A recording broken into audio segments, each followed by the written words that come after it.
नमस्कार, news track में आपका स्वागत है। मैं हूं योगेश मिश्र। 40 दिन का महाकुंभ पर्व अभी आधा भी नहीं बीता है, लेकिन ऐसा हादसा हो गया जो कोई भी नहीं चाहता था, पर इसकी आशंका तो थी ही। कुंभ का प्रचार प्रसार करने के लिए तैनात अफसरों व मीडिया कर्मियों के व्हाट्सएप ग्रुप के चैट इस बात की गंभीरता से पुष्टि करते हैं। वैसे तो कुंभ के साथ हादसों का इतिहास जुड़ा ही है। सन 1954 में प्रयागराज, 2013 में प्रयागराज, 2010 में हरिद्वार, 2003 में नासिक, 1992 में उज्जैन। इन कुंभ आयोजनों में भगदड़ हुई और तमाम लोग मारे गए, कई लोग घायल भी हुए। 2025 का महाकुंभ 144 वर्ष का विशेष आयोजन है। बहुत ही बड़े पैमाने पर सब कुछ आयोजित किया जा रहा है। यूपी सरकार के दावे हैं कि भीड़ से लेकर हर चीज को कंट्रोल करने के लिए लेटेस्ट टेक्नोलॉजी का इस्तेमाल किया गया है। पार्किंग, डाइवर्जन, बैरिकेडिंग, पुलिस वगैरह सब चाक चौबंद होने के ऐलान है। और जैसा जनता जान रही है, मीडिया भी यही दोहरा रहा है। यही वजह है कि असंख्य लोगों के पग कुंभ स्नान के लिए उठे। मन में आस्था और मां गंगा पर अटल विश्वास का दीपक लेकर करोड़ों लोग देश के कोने कोने से कुंभ के लिए चल दिए। राह मिलती गई, शक्ति बढ़ती गई। कुंभ में 50 करोड़ तक की भीड़ आने के अनुमान ही नहीं लगाए गए, बल्कि पूरे भरोसे से यह बात बार बार दोहराई गई। देश भर से स्पेशल ट्रेनों का रेला लगा दिया गया। प्रदेश भर से मेला बसें लगी हुई हैं। इंतजामों के सरकारी दावों, जबरदस्त पब्लिसिटी और सोशल मीडिया के आसमान छूते इस्तेमाल के चलते हर कोई इस वंस इन लाइफ टाइम अवसर का हिस्सा बनने के लिए आतुर हो चला है। नई परंपरा को अपनाते हुए पहली बार देश भर में राज्य सरकारों को इनविटेशन कार्ड बांटे गए। सो सब मिलजुल कर भीड़ भेजने में जुटे हुए हैं। भीड़ आई, आती ही गई और हादसा भी हो गया। पहले ढेरों टेंट जलकर खाक हुए, दर्जनों सिलेंडर फटे, किसी के हताहत नहीं होने की शुभ सूचना सुनाई पड़ी। पर हमने सबक नहीं लिया, लिहाजा संगम नोच पर बड़ी दुर्घटना घट गई। दुर्घटना के बारे में जानने से पहले हम यह जान लेते हैं कि आखिर संगम नोच है क्या। संगम नोच वह जगह है जहां गंगा, यमुना और अदृश्य सरस्वती का मिलन होता है।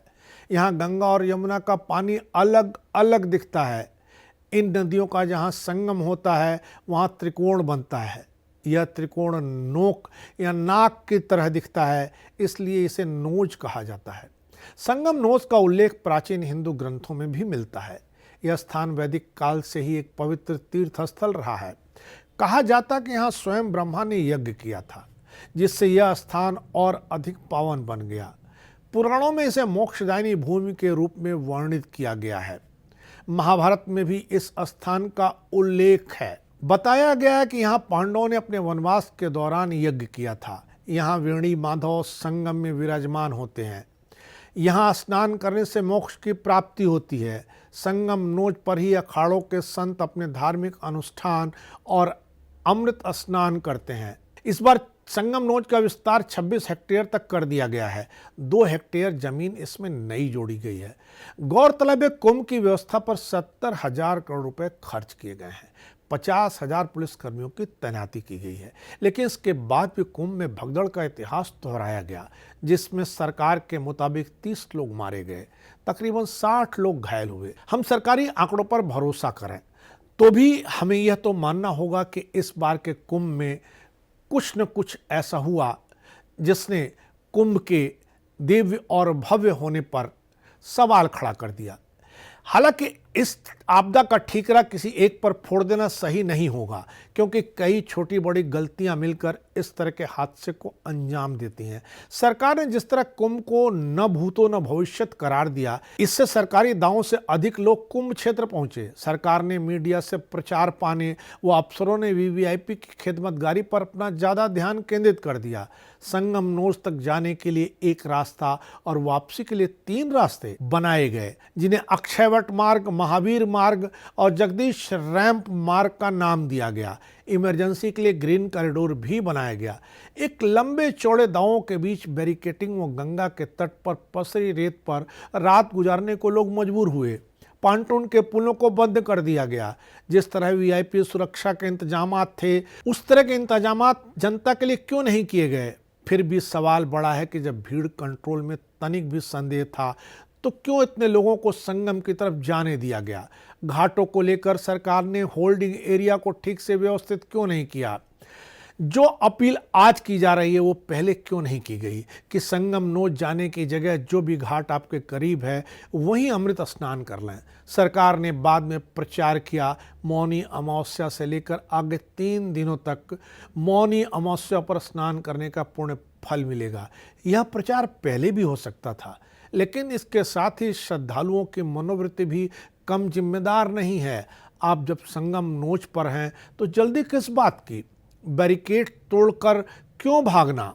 जब संत शाही स्नान बाद में कर सकते हैं तो लोग क्यों नहीं सब्र कर सकते? आमतौर पर ऐसे धार्मिक आयोजनों में हम अपने परिवार के साथ जाते हैं। महिलाओं और बच्चों के पास भीड़ भाड़ का अनुभव नहीं होता है। नतीजतन वे किसी भी प्रतिकूल परिस्थिति में मनोवैज्ञानिक रूप से हतोत्साहित, उदास और चिंतित हो उठते हैं। भीड़ में प्रबल आवेग होता है। सभी लोगों का आवेग एक साथ काम कर रहा होता है। जैसे जैसे भीड़ बढ़ती जाती है, लोग भीड़ में खो जाते हैं, अपने बारे में नहीं सोचते हैं। यही कारण है कि अनैच्छिक रूप से व्यक्ति भीड़ के अनुरूप काम करने लगता है। भीड़ में बुद्धि, विवेक, विचार काम नहीं करता, केवल आवेग का उफान दिखता है। भीड़ व्यक्तिगत स्वतंत्रता की कमी महसूस करने लगती है तो ढेर सारे लोगों के बीच होने की वजह से एक भौतिक बंधन का उसे एहसास होने लगता है। सवाल सरकार और श्रद्धालुओं दोनों से बहुत हैं, जिम्मेदार दोनों हैं, लेकिन जवाब कोई नहीं है, क्योंकि जवाब होते तो कुंभ या किसी भी अन्य भीड़ वाली जगह पर हादसे न होते। मौनी अमावस्या पर जो हुआ उससे बहुत ही गंभीर सवाल उठ खड़े होते हैं। यह कहकर पल्ला नहीं झाड़ा जा सकता है कि जब लाखों करोड़ों लोग जमा होंगे तो भगदड़ तो मचेगी ही। हालांकि सरकार के मंत्री संजय निषाद ने यह गर्वोक्ति की, बाद में उन्होंने अपने पैर पीछे खींच लिए। एक भी इंसान की मौत मेला के पूरे इंतजामी सिस्टम का फेल्योर मानी जानी चाहिए। लोग तो सरकारी इंतजामों पर भरोसा करके यहाँ धक्के खाते आए थे, अमृत की लालसा में आए थे, लेकिन हासिल कुछ नहीं हो सका। भगदड़ आगे भी नहीं होगी, इसकी क्या गारंटी है? क्या कोई सिर्फ शोक संवेदना से भी आगे सोचेगा? क्या हमारा तंत्र जिंदगी का मूल कभी समझ पाएगा? ये सवाल सिर्फ सरकार से नहीं है, ये सवाल सिर्फ श्रद्धालुओं से नहीं है, ये सवाल किसी समाज से नहीं है, बल्कि इस सवाल का जवाब मीडिया को भी देना होगा, समाज को भी देना होगा, श्रद्धालुओं को भी देना होगा, राजनेताओं को भी देना होगा, और जिस भी राजनीतिक दल के कालखंड में कुंभ का चुनाव हुआ हो उसे भी देना होगा। यह समय राजनीति का नहीं है, यह समय सबक लेने का है। अगर सबक लेने को हम तैयार हो जाएंगे तो तयशुदा ढंग से यह दावा कर सकते हैं कि ऐसी कोई घटना भविष्य में नहीं दोहराई जाएगी। आप सब मिलकर के कुंभ जाएं, अमृत स्नान करें, पर आपकी हमारी भी कुछ जिम्मेदारी बनती है। हर चीज़ सरकार पर छोड़ देना अच्छा नहीं है। हमें भी अपने साथ अनुशासन और जिन लोगों के साथ हम गए हों उनका ख्याल रखना होगा। कुंभ में दूसरे लोगों का ख्याल रखना होगा। अमृत स्नान का फल आपको तभी मिलेगा जब आप दूसरों को भी अमृत स्नान करने का अवसर देंगे। इस बार इतना ही, अगली बार फिर मिलेंगे किसी नए सवाल पर नए ढंग से बात करने के लिए। तब तक के लिए नमस्कार।